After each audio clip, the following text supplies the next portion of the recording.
Oh, baby. We back. Oh, baby. It's that time of day again. We are back. It's the UKNO podcast. It's New Mike song, Watts. or new day. New day. New week. New week. We are. But we're dropping it a new day. Yeah, the last one was, our first one is like kind of going over into being no longer amateur professionals now. And then now we are fully professional starting off this episode. So this is good, you know. Okay. We're full-blown like professionals. We're doing the right things here. Yeah. You know, I did have a few advertisers reach out to the DMs. They were primarily my dad. Oh, And big. that was it. So I guess I should say advertiser. Okay, all right. That's but pretty good. Did he have an offer?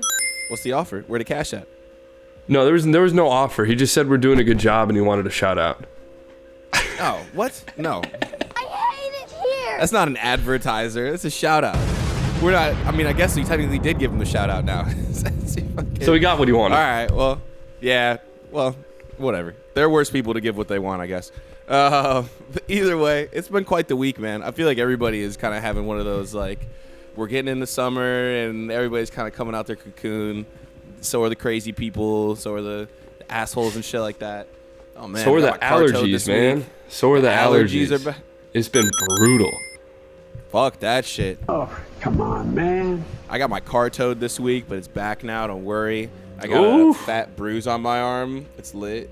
Is that what your dad was talking about on Facebook, being at the impound lot? Oh, yeah. Definitely that. Yeah? What happened? Oh, yeah. No, my car was just... So I had a battery problem for literally 6 months, like since October. And it's been just sitting in the same place. And the people who lived in front of the parking spot, like, decided to do some work on their house. And I guess it was in the way. So they called it in or whatever. And the city basically just stole my car. Because we got a letter about it after it had already been towed. Which the letter was supposed to get to us before then, but I hate it here. you know, fuck my life. It is what it is, and it's gonna. I mean, be okay. that's just street parking in the city of Chicago, I guess. Literally, like, what are you gonna do? At this point, I have my car back. The battery is now in good working order. It was actually like the terminals on top. What you gonna do? Yeah, take care of things, or they fall apart, kids. You know what I mean? It's one of those. Especially batteries. Especially battery, or the battery terminals. Therefore, but it looks like you've had a little bit of contention in your life as well recently. What's going on over in Colombia? Yeah, man. Long story short, I might have to eventually call animal control on my neighbors, and I'm not happy about it. And Whoa. yeah, and I mean, you can hear Kilo in the background whining about it because he's clearly upset too. Yeah. He takes it personally. But Same. my neighbors across the street, so you know this, but other people might not, so we're going to fill them in. I live on a relatively busy street. And it's like a 35 mile an hour, but everybody's busting doing 40, 45. And there's a blind turn right before my house, pretty much both directions, right? Yeah. So, like, we got to be really careful with the dogs. Bailey gets to go out off leash because she listens, but Kilo, chill, yeah. not a chance. Kilo's had a couple of instances where he bolts out the front door and then doesn't listen and then sprints into the street. And luckily, we haven't really had any close calls with him, but I cannot say the same for my neighbors. Yeah. On Sunday, we had a really bad one. And the day before that, on Saturday, they have this really beautiful looking German Shepherd. And it was just walking all around the housing complex across the street from my house that their house is right next to, right? I called the housing complex. I figured it was one of the college kids that lived there. Their dog had gotten out there and said, oh, okay, thank you. We'll go check it out and we'll take care of it. Turns out it's not a college kid's dog. It's actually this family that lives across the street that clearly doesn't know how to take care of a dog, because legitimately the next day, I just got back from like getting breakfast or running errands or something, and I look out to the front yard and there's the German Shepherd walking around again. But he's not in the yard. Walking. He's in the middle of the street right after the blind turn. And I hear one set of screeching tires and a car pulls over. Then another car comes around the opposite way. I hear a screech, turn, screech, turn, screech. This man nearly drove off into our front yard and ran into a tree head on, trying to avoid this fucking German Shepherd. right? Wow. Another car on, comes and like man. screeches Crazy, to a halt, and finally somebody from this house, like I guess I don't know if they heard everything or if they were like, well, where the fuck is my dog? But they finally come running out and they like grab the dog and they're like, get the fuck back in the house. Like, what are you doing? And get the dog finally back under control and in the house, right? And literally as we were getting ready to record, this shit happens again. There was another car that came to a screeching halt because the dog got out of their house and was like out by the front of the driveway and where it meets the street. So my question for you, at what point am I not the asshole for calling animal control? Yeah, so I think already it comes. So first of all, wow, good on you for caring about dogs enough to like make this known and make this a thing, because that's fucking crazy. That first of all, the blind turn is kind of unsafe anyway, but we're talking about just having an animal out there, like with a blind turn like that. We're talking about a squirrel, a rabbit, something like that actually could send someone off the road if it like catches them off guard enough, right? So like at that point, a dog who is owned by someone on the street, I think you're well within the rights to call animal control the next time it happens. Like today, it already happened and stuff. Like, is the dog back in now? At least, do you know? Yeah, they got it under control now, but it's like, I guess these people just don't give a fuck about their dog. Maybe. Man, whoa. It's just wild to me because it's like it's such a good looking dog. It's clearly a purebred German Shepherd, very good looking dog. Looks to be at least like a year old. Like it's not a little puppy. Yeah. It's at least mostly full grown. And all of a sudden, like it kind of came out of nowhere because I haven't seen it the past 6 months that I've been living here, and it just starts popping out now. And someone just moved in or something? But you said no, it was a family like and they've been there? Or? I think it's the same people. So I don't know if they just got this new dog and just thought that they could just let it kind of free roam. But I don't know, man, because I don't want to call animal control and have animal control come and take this dog from them, because I would never want somebody to do that to me. But at the same point in time, if they keep letting this dog just do whatever it wants, not supervising it, this dog is going to get hit by a car. Like, it's not a question of will it, it's a question of when is this dog getting hit by a car. Yeah, that's super real, and that sucks. And the thing is, I mean, do you think they understand kind of the gravity of the danger their dog is in, like on a daily basis when it gets out? I would do you think hope they so. even kind of don't understand like how blind the turn is and stuff like that? Like you said, the dog's just chilling in the street, right? On Sunday he was. Yeah, he was just kind of strolling around in the street, just walking. Yeah, it's like I could see how if, you know, the dog, when they see it at least, is like on the side of the road or like something like that, or because you have a big green space in front of your place and stuff like that too. So if the dog was there, I could see them kind of not understanding how grave that shit is. But at the end of the day, like, yeah, I don't even think animal control would take their dog from them on first call. I don't think it's that dire. You know what I mean? I think they would be like, yo, what the fuck? Like, we definitely got a call or multiple calls. They should say that if they're not idiots. But multiple calls talking about, like, your dog is just out here in the road unsupervised, like, and that's just not safe. Like, what? Like, man, we got a problem here, okay? I do think it's way different than, like, calling the cops on someone. You know what I mean? Calling the cops on someone really could add in, you know, to end up in bad, you know, consequences for everybody. But calling animal control, like, worst that could happen is the dog gets taken away, which would suck. Yeah, see, I don't imagine that's a first step. I don't want animal control to take their dog. What I want animal control to do is to just, like, I want these people to just get scolded like they're children, basically. I want animal control to come over and give them a wag of the finger, maybe like put a little bit of soap in their mouth, and and teach them how to, like, take care of their dog. I mean, maybe show them what a rope and, like, one of those Spyler ground anchors is. Like, just let your dog roam, but tie him up. Or, I don't know, buy a gate. Just make sure it can't get all the way to the street. Like, that's the only thing. And that's ridiculous that you would have multiple times where that dog could get out that far and not tie it up at all or anything like that. Like, what? It makes no sense to me. Yeah, it's, for it to happen multiple times, it's like, come on, get your head out of your ass. Which those brings people, us... They sound like they got a real punchable face. I'm going to say that first. Just I haven't seen the your face, dog under control. But I would say it's a safe assumption. And I think you're directionally correct. All right. Take me to the next story. I know it's only getting darker from here. Let's go. We're gonna go from dogs potentially getting flattened by F-150s to some more just unnecessary, unsavory topics here. Fenwick High School, my alma mater. Ironically, I think I'm wearing a Fenwick sweatshirt, unplanned, but we are hot in the streets of Chicago and Oak Park right now. Not in a good way. Not in a good way. So for those of you unaware and not keeping up to date on your local news stories about Catholic high schools, as one should, you know. as one naturally should, but John Quinn, now former teacher at Fenwick High School, has been relieved of his duties, I guess temporarily.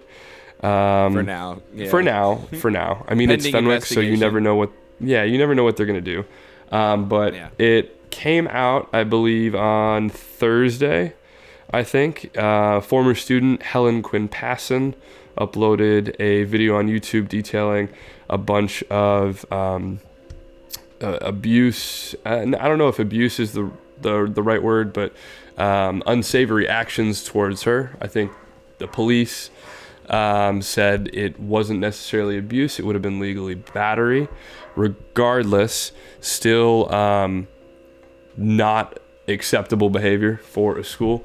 And then to follow up the hot streak, Monday, students roll into school and are immediately evacuated as somebody calls in a bomb threat. So I guess unseen yet or unknown yet to be seen if the two are connected. But regardless, Fenwick is just on a hot streak right now, not looking too good. I don't know, man. It's weird because knowing the teacher involved, right? He was always a really creepy ass dude. And to make things even more fun, I think he's the brother of former Illinois governor, what's his name? Pat Quinn. So he's got like political ties.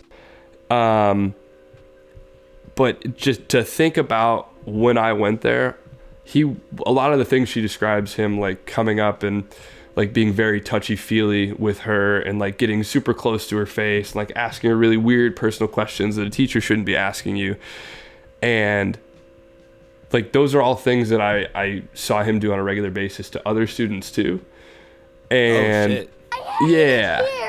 so it's just I knew part of the okay. No, it's like this is just who he was. It's just who he was. And he was a long-standing teacher at Fenwick, and it's to the point like that was so commonplace for his actions that in the Bonoa talent show skits, he was always kind of acted out to be like a creepy guy that would be like too touchy-feely with you, and like they would over exaggerate it to a point where it was blatantly obvious what they were like portraying.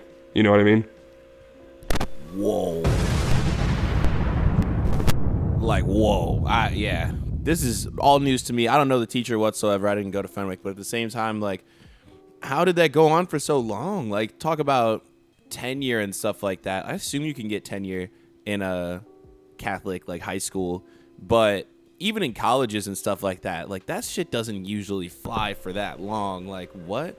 So this is 2013 and 14 that the allegations are from, and nah, man. I mean, the police even said that she had reported it back in September, but like past statute of limitations for anything that could have been the actual crime. So he technically got off charge free, but man, come on, Fenwick. You need to do better on that one. Like, especially if it was getting made fun of in talent shows and stuff like that. Like, what? I hate it here. Oh my God. I don't think that that sound effect has ever been used more appropriately than right now. It's just, it makes me feel like uncomfortable because I personally experienced things like that where he would like come up to you when you're like sitting in the lunchroom or in study hall, and he'd like give you a weird shoulder massage and, how are you? I'm like, just don't talk to me. Oh my. Jesus. Yeah. And then it almost feels crazy. Well, first of all, funny enough, like that the article that you linked me to at least came out on April 1st. So I'm like, damn, worst April Fool's Day joke ever. But nah, man, no joke. Yeah, get him out of here. I think that's the only thing. Like, that's a really quick one. Like, just get him out of here. Like, well, and that's the thing that, especially if, yeah. That's the thing that's like fucked up even more, is that she brought this to Fenwick's attention prior to releasing this video. And like they made her go through these, like talking to private investigators and lawyers and like my own personal experience when going to Fenwick, dealing with some shit like that and the ringer that they put you through, like just for the whole Twitter stuff that I had to deal with. Oh yeah, I experienced that firsthand, and it just kind of brings to light the darker side of like Fenwick as a whole, where they're more concerned about Fenwick, the name, image, and likeness of Fenwick, and like the money that's coming in. It's really it. Like the students, Come on, man. it's in their mission statement, and it's supposed to be about the students, but it's really not. The students aren't the primary goal or like emphasis, in my opinion. And I think this kind of brings that to light, because it wasn't something that was uncommon for him to act that way towards students, which it should have been handled way long before I was even a student there. But and I think that's the thing and a problem at a lot of institutions, right? So even not just talking about Fenwick, but especially a lot of colleges that deal with especially like sexual allegations and stuff like that. It's always hush hush. It's always like go through these 8 million channels. You have to talk to every single, counselor and lawyer that we have. You have to go through, a police report and all that stuff as well. It's like, damn, like even if we're just talking about when the actual stuff was brought to the police in September, it's still been however many months now, 4, 5, 6, 7 months since then. Like, geez, dude. And the allegations are from 2013, 2014. So yeah, man, at what point are we dragging our feet, or at what point is that on purpose? And people in the community now need to look back and realize, like, hey man, maybe this place isn't looking after our kids the way we thought it was. Okay. Well, and she talks about in the video an incident where I guess he smacked a student, like straight up slapped a student in class, like across the face, and he just received a light like suspension and like with pay or whatever. I don't remember that ever happening. It wouldn't surprise me if it did happen, because again, that's just kind of the way that Fenwick operates. So disappointing, but good on Helen Quinn Paston for coming out with that. I mean, that takes balls. Facts. Big. If you're sending your kids to guts. Catholic high school at this point, and you don't want them to get smacked around by some nuns and teachers, then I think you're doing the wrong thing. But after that, we never want a kid to get like, especially any sexual or weird shit like that. Like, I don't know. I don't give a fuck if a teacher hits me. I'm not gonna lie, but a teacher better not touch me inappropriately. Hit me, I don't give a fuck. I'm not dropping any allegations, but I definitely remember being slapped around in 8th grade basketball. I didn't give a fuck. Oh yeah, that was different though. It's different. You know what I mean? But there is definitely, it's like a pretty clear line. I think that's the real thing. People will be like, oh, where's the line at? And it's like, well, it sounds like this guy had pretty much lived across the line, huh? Yeah. So. No, his actions were living across the line, and everybody knew it. Nobody did anything about it. And the bomb threat, speaking of, yeah, that seems pretty unrelated in my opinion. I don't know. I would hope it's not like. I would hope it's not related. I don't know. Maybe it's just some kid didn't want to take a history test. Same, bro. Same. But that's wild that they like evacuated the whole school. 3 days later, though. Yeah. Yeah. I mean, rather evacuate the school than have the bomb blow up. I mean, that would be the logical conclusion to come to, right? All right. Enough about Fenwick. I can't deal with this. No, we don't have enough time in the day to take this bomb threat seriously. We're dealing with John Quinn. We got to let these students study. That's real. That's what. Slap them around, get them back to class. Jesus Christ. So with the physical violence, we got to go to the next story.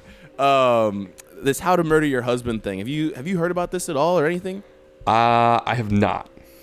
So this is not Nancy Crampton Brophy, right? Which right off the bat, her name sounds like a name that would be from like a childhood horror book where the grandma like kills the Nancy kids Crampton. and puts them in a stew and okay, exactly, like that. It all fits together. So this is up in Oregon, And so Nancy Crampton Brophy wrote a book called How to Murder Your Husband back in 2007, right? 2011, back in 2011. And then she still has a husband after writing that book, which, bro, you should have been seeing the red flags. Writing I'm not gonna lie. was on the wall, the ceiling, the floor, in every single window. Like, come on. So in 2018, my Mr. Brophy, whose name I don't have in front of me here, is working because he is at a culinary school. He's a teacher there. And someone in the early wee hours of the morning walks in, shoots him dead with a gun, and his students who are walking in later that day find him.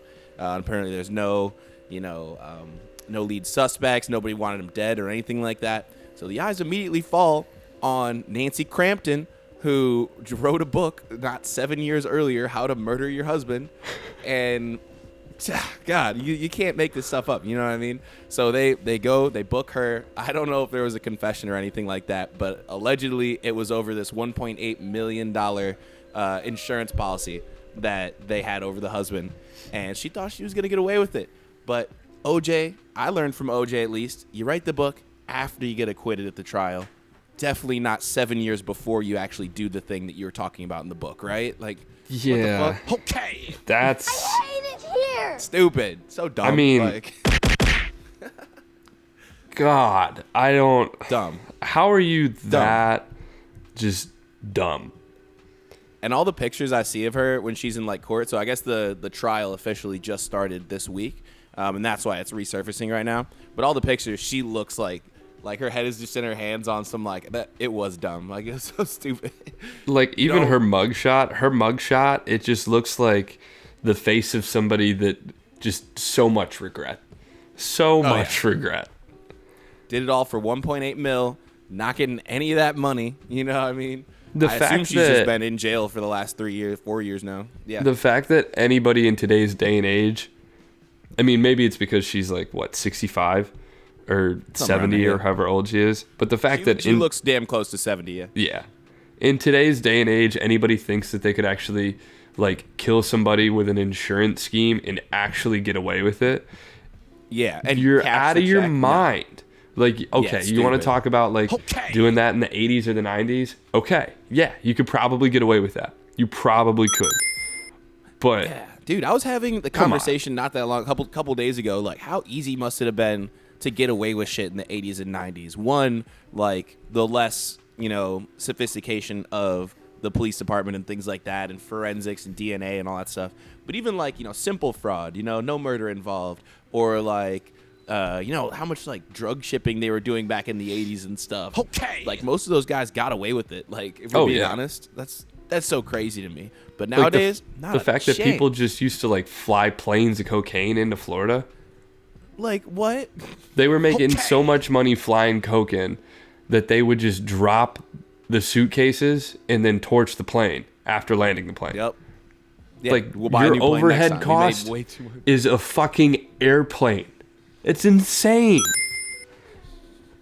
And nowadays, $1.8 million, first of all, I know they were making way more than that off the coke back in the 80s, so you chose the wrong racket, Miss Nancy Crampton. But, still, like, 1.8 million, you're almost 70 years old, something like that. She didn't even try to leave the state or anything. Like, it's just blood on her hands and so obvious. And now I kind of want to read the book, How to Murder Your Husband, but I hear it's like a romance novel from the things I've read, so, I don't know. Yeah, I don't know. We'll see. I'll put it on the reading list. And I mean, like, even if you're gonna do something like this, you need to be a better actor. I'm reading this article that you posted in the call sheet, and the neighbor is like, yeah, she didn't appear to be that upset by his death. She was taking it well, and that's what I said. I said maybe some people can handle things better than others, or, and this is just my take, maybe some people can handle things better than others because they write fantasy novels about it and then enact their fantasies in real life because they're just deranged. That sounds like a logical explanation to me. That's just what I'm thinking. I don't know. I could be crazy. Who knows? Yeah. I needed to mention Miss Nancy Crampton because she definitely, I don't know. I think it was a bad crime, but I appreciate where her head was at with it. You know what I mean? I think that's my last thing. I don't know how the relationship with her husband was, but get your money, girl. You know what I mean? Do what you need to. Oh, Jesus. Oh, my God. That took move on. This is a dark fucking podcast. Let's go. Are on one today. This is what I need. You know what I mean? It's one of the. I told you, it's been a rough week for a lot of people, and I think getting it all out there is best at the moment. You know what I mean? But from death of a husband, let's go to death of a social media platform? Question mark. Yeah. So from I don't know. Yeah. How to turn your fantasies into reality times 2, right? So for those of you that are unaware and haven't been keeping up with the face space and the Twitter chat, well, folks, Elon Musk spent quite a big old pocket of change. I think it was the exact figure was over $3 billion, and bought a 9.2% stake in Twitter. So he now owns 9.2% of the publicly traded shares of Twitter, which, when you put it into context, is an astounding number. Jack Dorsey, who founded the company, former CEO, still on the board, only owns 2% of Twitter. And he was until this point the largest individual shareholder of the company. The other groups or hedge funds or the other individuals that are in between the 2% of Jack Dorsey and the 9% of Elon Musk are not individuals. They're investment firms. They're BlackRock. They're JP Morgan. Yeah. And exactly. That is just... And now he, as a single person, owns 9%, the biggest stake over all these That's just what's so wild to me. Yeah. Like, you have JP Morgan and all these investment firms that are like, yeah, we own the biggest stakes. And Elon just says, oh, that's cute. Here, let me just throw $3 billion at it. And now I'm effectively making myself the director of the board.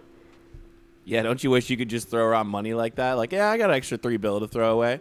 But then, so after he does this, right, I think the more controversial... Well, I guess, first of all, before we even get to him having bought the platform, or essentially the biggest stake in it, which he says he doesn't want to actually take ownership or control of the company, which plans can change, Elon. Well, I mean, he's already on the board, but, so that line is just bullshit. He was using Twitter basically to do market manipulation anyway, right? So we're talking about free speech and stuff like that online, but constantly the SEC is like up his ass about manipulating stock prices or shitcoin prices, or just with a tweet he'll be like, we're buying fucking Doge today, and then Dogecoin goes up and he can make money off a sell or something like that. So now he's in control of that, or at least has a partial control of it. Like, this is when Amazon bought whatever news publication they bought and stopped allowing articles to be written about Amazon fucking controlling the narrative about their company, or stopped letting them write articles negatively about Amazon, pissing in bottles and shit like that. Like, okay. But then Elon comes out with his oh hi LOL tweet and a poll to where, looking at the edit button as well, to where the guy who was CFO or interim CEO of Twitter was like, this is going to be really important. Yeah. So he's already having big changes on the platform before he says he's not doing anything. Like, he's already had giant changes on it. What do you think? I don't know. I think it's just like, it's crazy that in today's day and age that there's somebody that has this much money that can have this like gripe with a social media platform like Twitter. He has vocal gripes with Twitter about how he thinks it should be an open free space for free speech, and how like they should have open source coding so that everybody can see how your tweets are like fed to you and all of this stuff. And he has open beefs with it. And Kilo, can you hush? I hear the dog whining. And he has all these beefs, but he also has the pocketbook to just say, all right, well, I'm going to pony up $3 billion of my own money so that I can take this platform that I use, that I have all these issues with, and I can fix it and make it something that I like better, which I think is very cool in a concept, but I think it's also very dangerous. I think to compare it to like Marvel or DC, he's doing the type of shit that like Lex Luthor was doing, Definitely, without having 100%. like the evil like Green Goblin type character. Like he's doing all the shit that those people did without putting on the evil villain cape and robbing banks.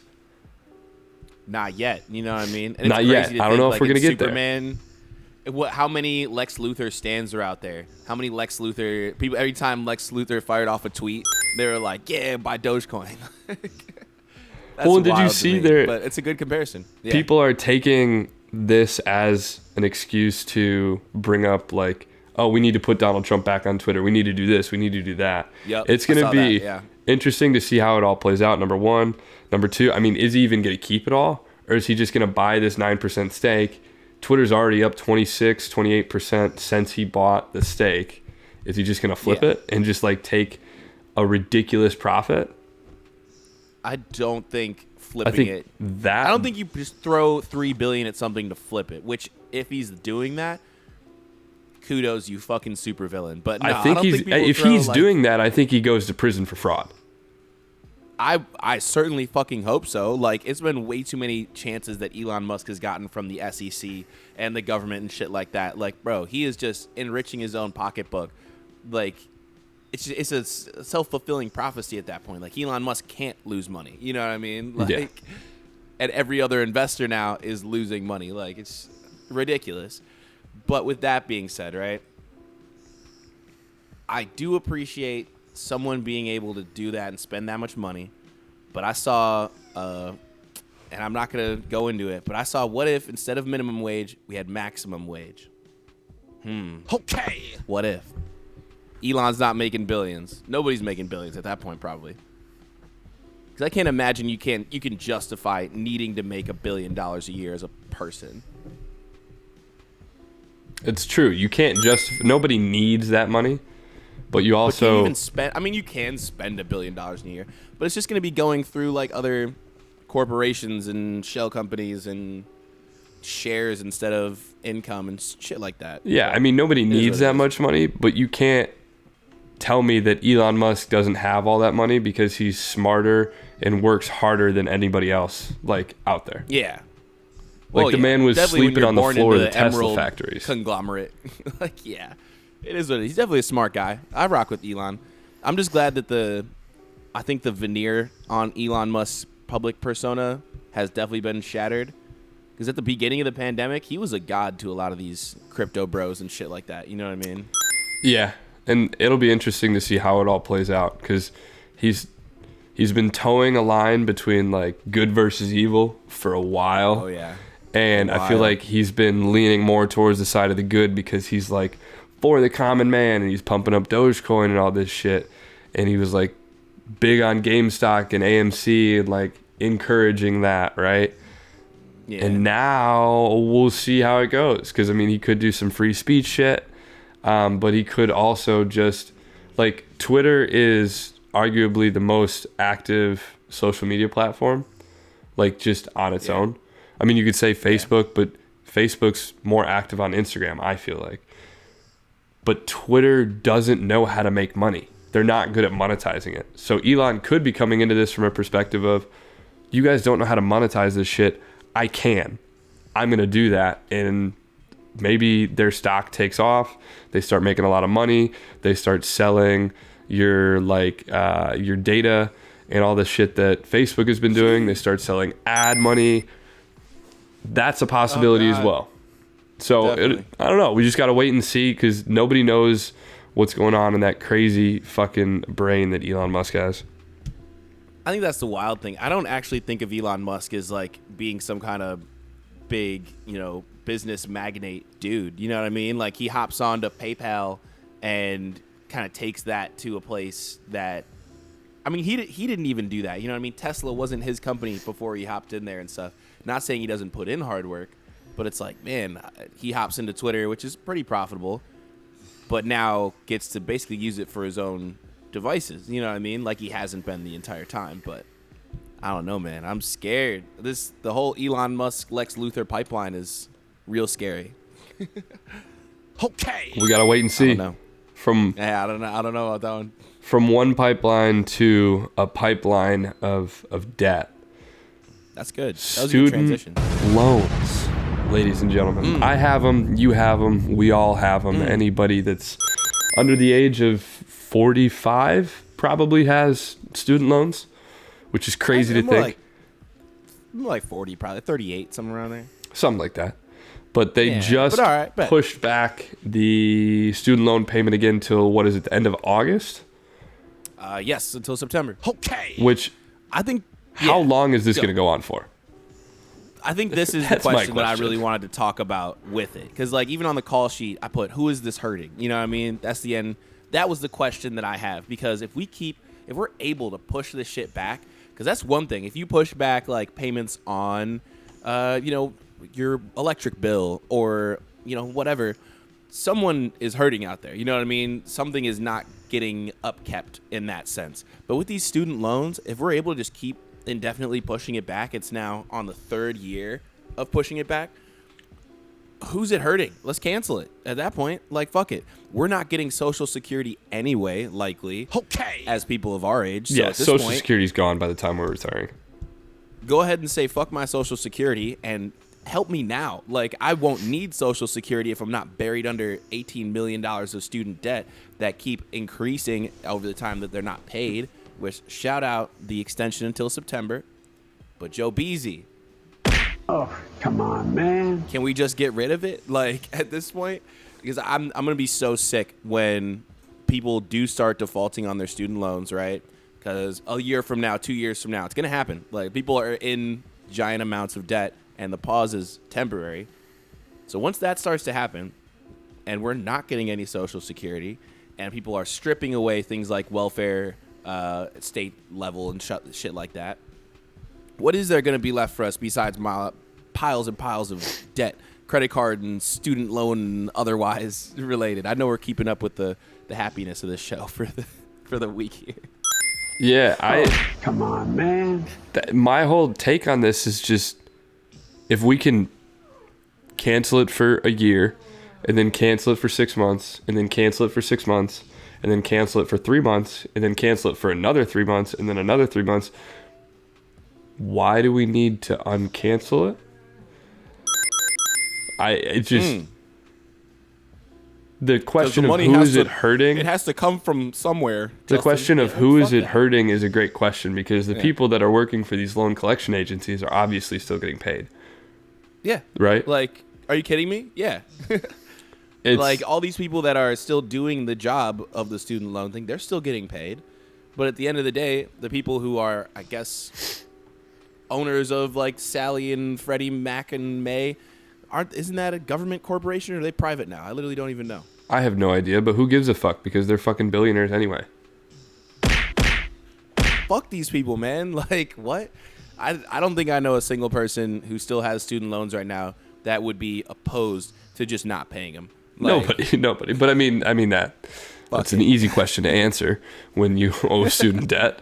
It's a more difficult question to answer when you're the one collecting the student debt. And yeah, I've been watching a lot of Sopranos. People who are owed money want to get their money. So I don't think rip it from my cold dead hands, Joe. I don't think Joe's ripping anything from anybody at this age in his frailty. Speaking of which, slight sidebar, have you been seeing those pictures that are going around of Trump and Joe Biden where they have, like, longer hair and beards, and they were like, this is what the election could have been. These are real men. And I was like, fuck yeah. No. Yeah, maybe I'll find those and put them up on the Yeah, cast. But plug- it's literally plug that just in like, here, they look 'cause I like gotta Jeff see Bridges that. and shit. It's so funny. But I'm like, that guy, I respect that guy. But nah, Joe Beasy, he can fuck right off if he thinks I'm paying these student loans. I'm not going to lie. So It is what it is. from one thing that we're trying to end to another thing that I would love to see end. Oh. We may have a LeBron Jamesless playoffs, and I could not be happier. It's not even he's out, right? The Lakers are out of contention. They're not officially out, but I think if they were to have lost last night, they would have been officially out. But it's getting very close. So it's right on the edge, yeah. Yeah, I think if the standings will load here, They Get were rid of him. behind San Antonio, I think. Behind so- the Spurs. That Yeah, sucks. they're sitting behind San Antonio. They are 2 games behind San Antonio. I would love to see them not make the playoffs. Number one, because I hate LeBron James. I think everybody in Chicago hates LeBron James, so we can all agree on that. I'd agree But with that. Yeah. number 2, for the pure content perspective of I want to see the bullshit Instagram post that he's going to put up, speaking in the tone of younger LeBron to future LeBron from older LeBron, but through the eyes of baby LeBron. Like, he's going to find some weird, stupid fucking Instagram post and some sappy shit about how everybody's doubting him and how he's going to come back stronger next year. And then everybody's going to meme him to death with the "keep that energy" tweet that he had at the beginning of the year. And I can't wait for everybody to just rub that in his face, because he effectively said fuck you to the whole Lakers organization. And he said, I'm the GM. Look at me. I'm the GM now. And he brought in Russ. He shipped out Kyle Kuzma. Lonzo. He said, see ya, get the fuck out of here. All these good players that are doing well everywhere else. You know what I mean? Let's go. And he said, get out of here. I'm bringing in Melo to sit on the bench. I'm bringing in Russ to just throw up bricks left and right. He ruined Anthony literally. Davis. Like, Yes. he's a cancer to the Lakers organization. And this collapse of epic proportions could not happen to a worse person. And I'm just so happy to sit back and watch the Flames. That's fucking hilarious. You're on your Skip Bayless moments right now. Come on, Skip. Come on, Skip. Why you gonna say it like that? That's so funny. I hate LeBron James. That's real. I mean, I do. I do not like LeBron whatsoever. I think the realest thing is that he went to the Lakers. He got a ring with the Lakers already. No, it was I a don't fake care ring. anymore, you know what I mean? That's the bubble ring. That was a bubble ring. That's a fake ring. They got an asterisk on the inside of that ring that they gave him. They got an asterisk that says "in the bubble." A ring's a ring, man. I don't give a fuck. When we go for 100 years down the tube, the people that won only one ring with that 2020 Lakers team, they're still going to be NBA champions for 2020. That it is what it is. You know what I mean? But at that point, I don't care anymore about LeBron and his, coaching mentality and stuff like that. It's been proven over this year that he probably should focus on coaching or focus on the game, because the GM thing where he's, bringing in Russ, shipping people out, it's not happening anymore, man. You did that when you were in Cleveland, when you were trying to work things over in Miami a little bit and stuff like that.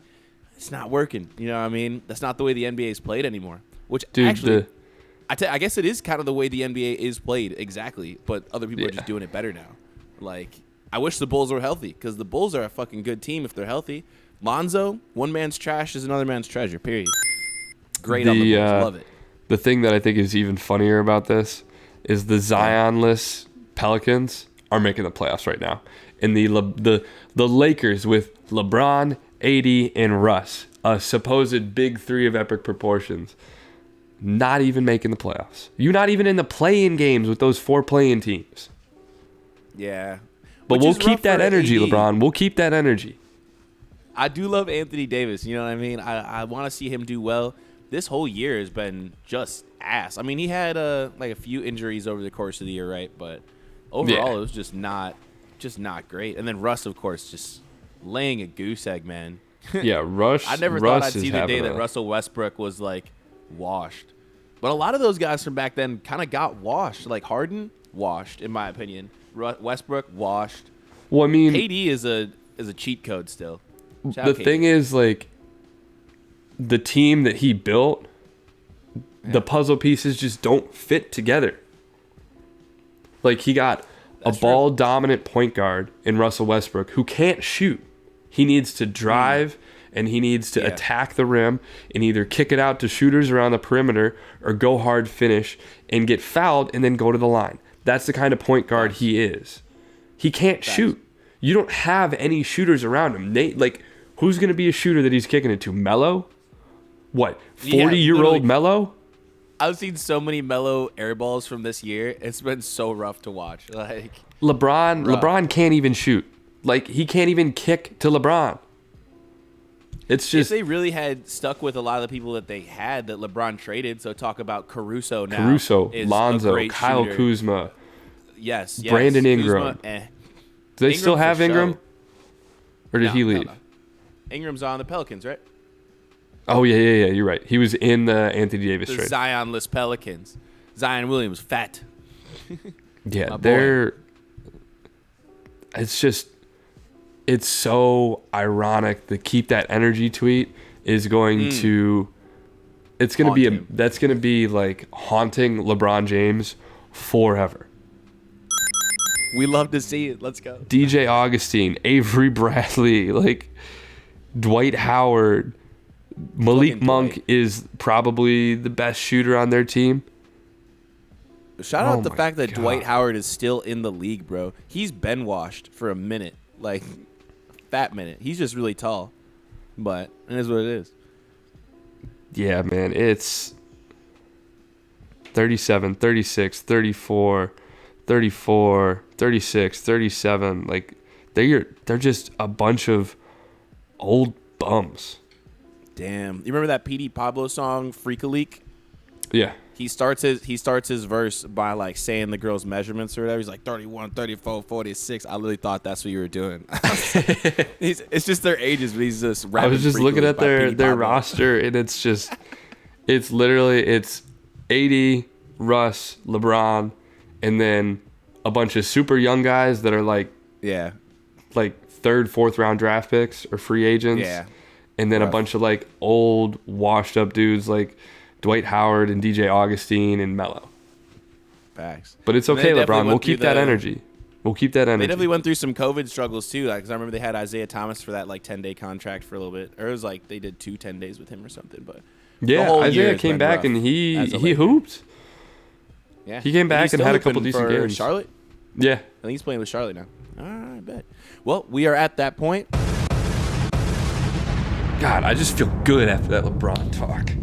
You know what I'm saying? It's like one of those, it's like a darker, more angry episode. Sometimes gets you where you need to go as it comes Sometimes to it's nice to just, vent a little bit. Yeah. And just get out some hatred, You can't I'm let definitely that shit going to ball up put inside. Skip Bayless on your head. That's the promo for this week is Justin Bayless. Jay Bayless. All right, but from some LeBron on. hate to the 3x3. You know what the fuck it is. Copper drop. What are we talking about here today? Or drop. We're going to start it off with kind of a little spin on Copper drop. Masters weekend is coming up.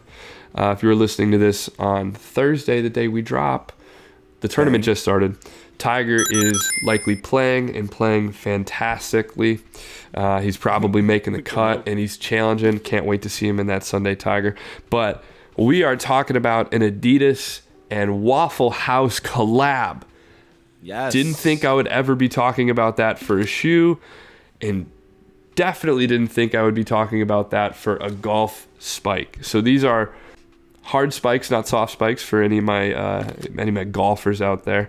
Not metal spikes though, so you'll be allowed in the country club. But these are the Adidas Tour 360s in the Waffle House colorway, like a little cream, almost off-white for the base layer. Then you got the 3 stripes in the gold with a waffle pattern overlay and the Waffle House logo on the back. Really simple, kind of cool though. I'm a big fan. The bottom is actually really cool. They got some syrup drip on the bottom, the soles of the shoe. Ultimately, yeah, facts. I'm a fan. I am in the market for a new pair of golf spikes, and I may have to look into picking a pair of these up. They're a soft cop. We're going soft cop like a Waffle House waffle. I guess it still deserves the same sound effect. It's still a cop. Fucking yeah, soft cop. Yeah, these are interesting. I do appreciate that a lot of like food brands like McDonald's and stuff like that have been doing a lot more brand collaborations with, artists or, fucking Adidas, stuff like that. clothing brands. I can't talk today. But I think that's really cool. Like, I like the look. I think especially going for a golfer type vibe. Like, this looks like it could be a dad shoe. It looks like it's the kind of thing where if you recognize it, it's like if you know, you know. You're like, oh, those are the Adidas Waffle Houses. You know, that's crazy. But very understated, very smooth. I'm going to go with the cop too. Fuck it. The big catch for me here is they're a cop if they're comfortable. Because you got to have a comfortable Adidas shoe. Tend to be comfortable. Adidas They tend do. to be really comfortable. And it looks like they got the like kind of the Ultra Boost Cloud for the soles there with that foam posit. So as long as they're comfortable, it's a cop for me because there's nothing worse than an uncomfortable pair of golf shoes, especially when you're walking 18. The worst. I can only imagine, yeah. So from one Adidas to another, a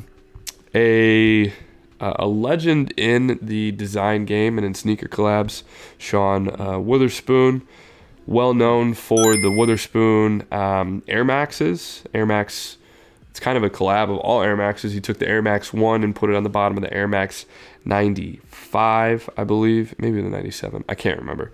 But he had a shoe dropping with Adidas. The EQT Support 93 in what they are calling the Super Earth colorway. I do like Sean Witherspoon's style and a lot of his shoes, but I don't like these. Dang.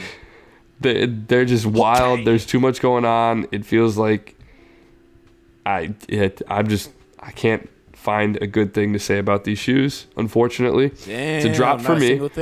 But I want to hear what you have to say. On, man. I like these. I think like the thread coming off the back, the little tassel fringe thing, is probably where I would draw the line, as it does seem like a little too much. I think if we got rid of that, if I wasn't walking around with the back of my heel like kind of fringing in the wind, then I'd be more down for these. I got to imagine these are like $300-$400 shoes retail, right? No, they're not that bad. They were 180 retail. 180, so it says 180. Yeah, I'm pretty sure they drop. They drop 180 tomorrow, the 6th. I would call these a cop. These are cool. I like these. I think that the little eyelets for the different color eyelets that they got the laces in, I think those are cool. I do like the colorway in general, like the yellow on the front, purple on the tongue and back, and stuff like that.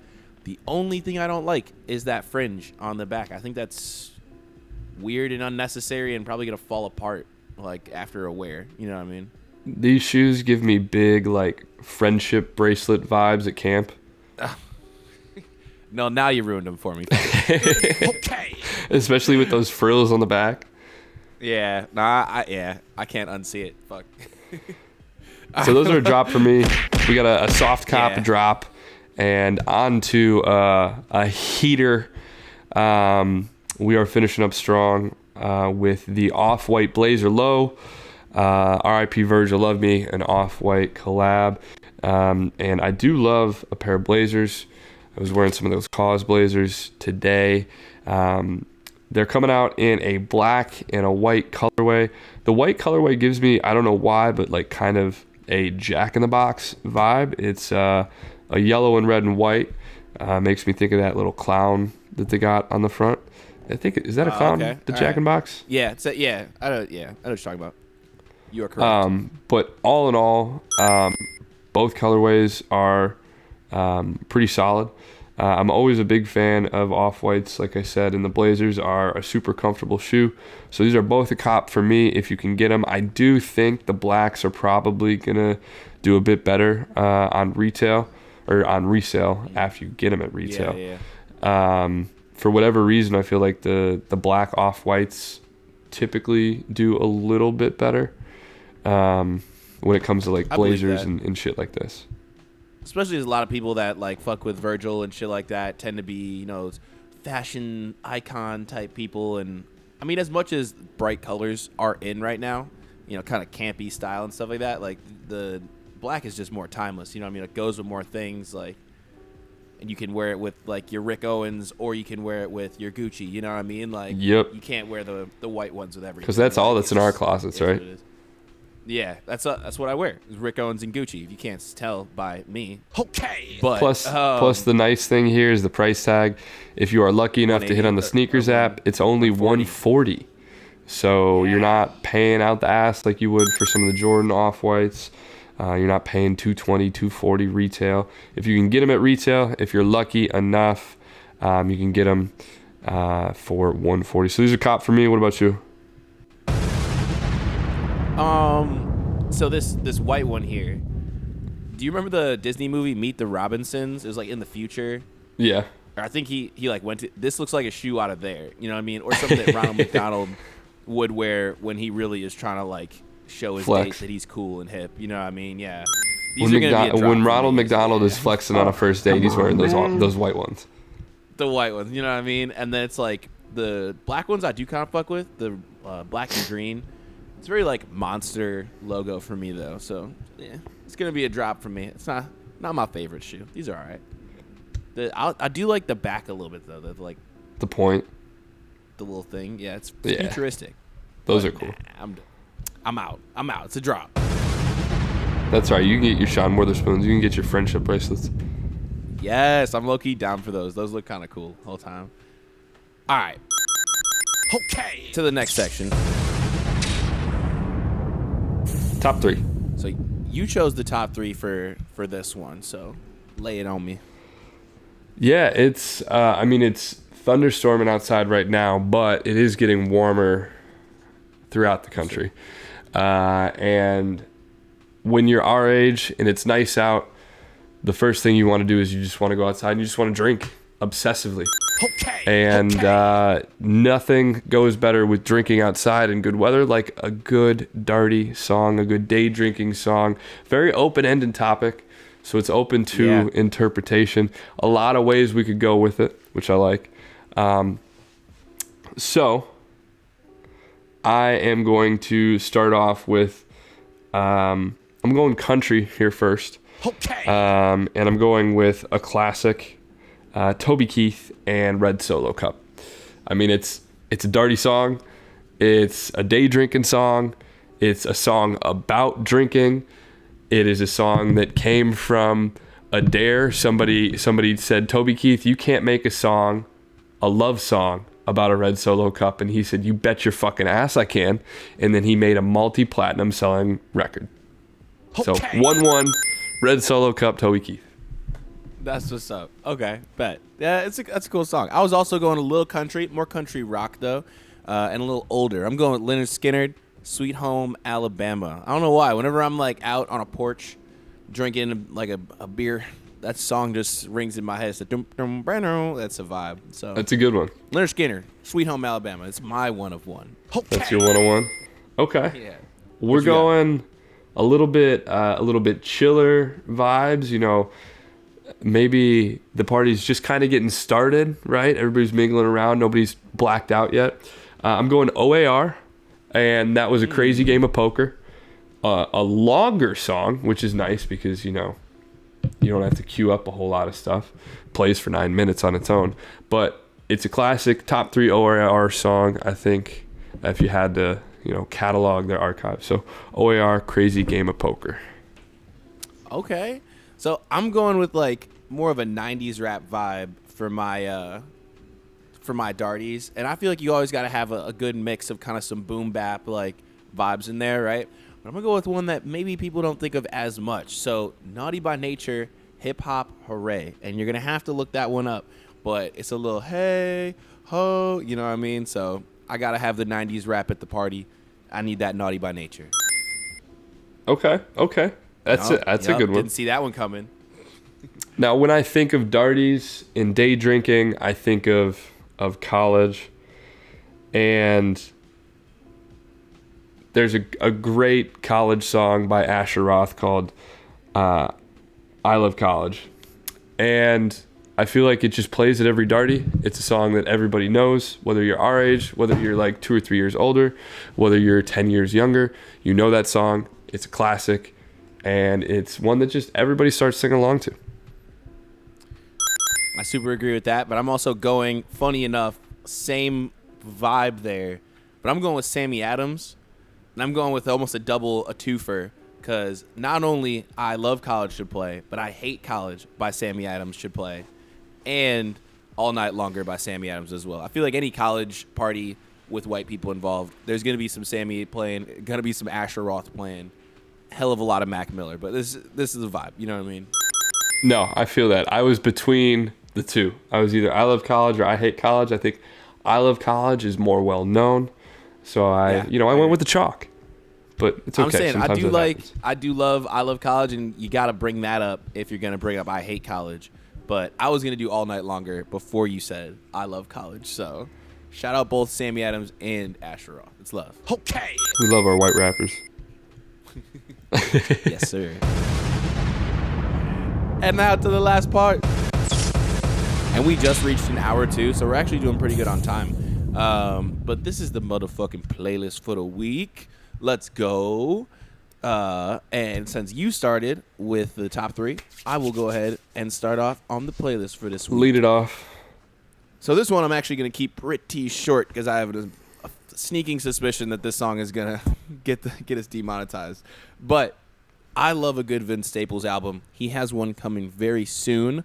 And this is now the second single off the album that I've brought up on the podcast in the last couple weeks here. So this is Rose Street by Vince Staples, my boy.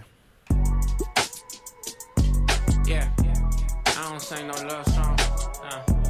And you just gotta let the beat, I'm not even gonna let you hear any lyrics at this point, because as soon as his voice comes on, that's when they gonna take the money from us. That's when they gonna ban us. Exactly, and I'm gonna have to do extra edits on this, so you're not hearing too much more. But this song is an absolute vibe, man. Honestly, this is one I would put on at a Darty too. It's a vibe. So I'm gonna stick with your theme of songs that are gonna get us demonetized and kick off of YouTube. We're going with the lead track off of the Dreamville D-Day tape that just dropped. I don't think I've hit play on a new album and had the first song give me that just like big ass smile and head bob like this song. It goes fucking hard. We got Kenny Mason, Sheck West, J.I.D., J. Cole. The instrumental's wild. It's a great gym song. It's a great bar song. It's a great Darty song. The tape's dope. This is Stick by Dreamville and the supporting cast. And you get like 5 seconds.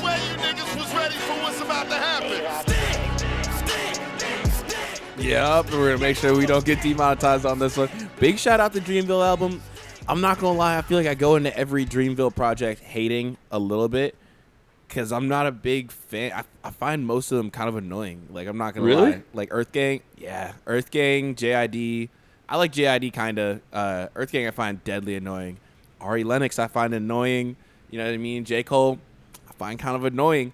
And on the tape here, I think they brought in a lot of artists whom I love and kind of co-opted their sound a little bit. And on this one, Kenny Mason for sure was the one that like brought this to the table. I feel yeah, because this sounds like a Kenny Mason song, and I fucking love this song. So big shouts to Kenny Mason and all the Dreamville people. Dude, I'm the opposite. I feel like Dreamville has a cast like of hard hitters that you could argue may be the best label in the game right now. You could make a strong argument: J. Cole, Boz, J.D., Earth Gang, Ari Lennox, and then you got Coz, who's like still isn't even up yet. But I think I agree with you. The features they have on this tape, top notch. Probably the best verse I've heard from Ferg in a very long time on this tape on a feature. All around, just a dope project. I agree with you though. Ari Lennox, I could take her or leave her. I think that's the thing for me is like, especially on this project, I do feel like a lot of the people that they got on it, a lot of the features, did a great job and really brought their sound to the tape, and it kind of feels like Dreamville took advantage of that in a good way. Yeah. In a way that gets for sure other artists, newer artists out there and stuff. But it's like, yeah, all right. And I agree with the argument for best label in the game. I definitely think as it comes to popularity, lyricism, like they can't be beaten. Yeah, like Boz, J. Cole, and J.I.D., like the lyrics and the wordplay, the bar is like so far up here. It's insane. Yeah, I agree. I'm not going to dwell too long on it because I think we should do an in-depth look at this album a little bit more. But I love the album. I think that's what I can say is I do love the album. It's great. And the song. It's a vibe. Here we go. Going from Dreamville, I am going to go to one of my favorite party artists right now. I guess he's only on the feature here technically. So this is a song by, and his name isn't up here on Mike Dimes. thing. Mike Dimes. Yeah, I actually This is the third time we've had Dimes on here. Are you for real? Well, he just came out with this song featuring Duke Deuce, Where the Party At? And he's killing. I mean, yeah, I definitely remember now that you say it, having him on before. But here's Mike Dimes and Duke Deuce, Where the Party At? Spent a cool couple racks to get me icy. And I'm like, oh, I see why they wanna fight me. Baby girl, you was out of Okay, yeah, I was let it go too long. There we go. What's up? Yeah, I was gonna say I that might was a just cut it while. out. I might even cut it short. You were making me just to, nervous. Know for a fact that's gonna upload. I got a little lost in it. I like that song. Them beats go crazy. What's your last one, boy? Or actually, no, yeah, this is only your second one. My bad. Nah, this is my second one. We got a song from Coast Contra. Never heard of this group before. I believe it's a group of four guys. I want to say out on the West Coast. But shout out to my homie Tanner Hermes. He put me onto them last week. They just dropped a project called Apartment 505. And I'm a big fan. He said it's got some Joey Badass vibes, and I agree with him. Does have some badass vibes. Also has some Wu-Tang vibes. They do sample Wu-Tang, I think, on 2 or 3 of the songs. Big fan of the project. This is their track, Legacy. They off Gucci and fame. They think I'm new to this money. They think I'm new to this game. They wanna see us. I definitely see where they're coming from with the Joey Badass comparison. I like that shit. I think this week we really like this week in general we've And really the been topping instrumentals are it with dope. the instrumentals that we've been picking. I feel like these are all fire ass beats so far. How'd you find out about Coast Contra again? My buddy Definitely sounds Tanner. familiar. I think you've met him. Yeah, he just hit me up out of the blue and was like, "Yo, I feel like you would fuck with this," and he was exactly right. correct. He was All definitely right. Bet. So my last one. Okay. Band Pup. Have you ever heard of Pup? All right, bet. So I feel Yeah, like it's bro, I'm the becoming one that that put you a lot onto of them. times. Swear, I'll like know a band or whatever, and you'll be like, "Oh, I put you onto them a minute ago." And I'm like, "Fuck, all right." Well, this is Pup. Shout out. Yes, this is actually Robot not Writes a that, Love though. Song? This is Totally Fine off of the same new album by Pup, but their shit is absolutely slapping. I love that whole album. It's great. This is Totally Fine by Pup.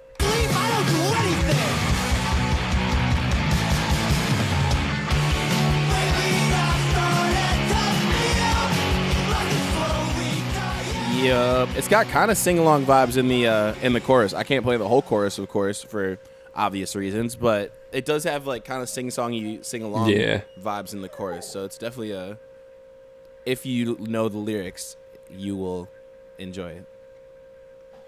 They're like a fun, fun very, kind of happy hardcore band. Like pop punk kind of sensibilities mixed with like just a little bit of thrasher energy, something like that. You know what I mean? But yeah. And here we go. Oh yeah. Let's see. We are going to finish up with friend of the program, Novette. Single came out last Friday, I think. Currently resides in D.C., Iowa City. Iowa native. I actually think he is a Quad Cities.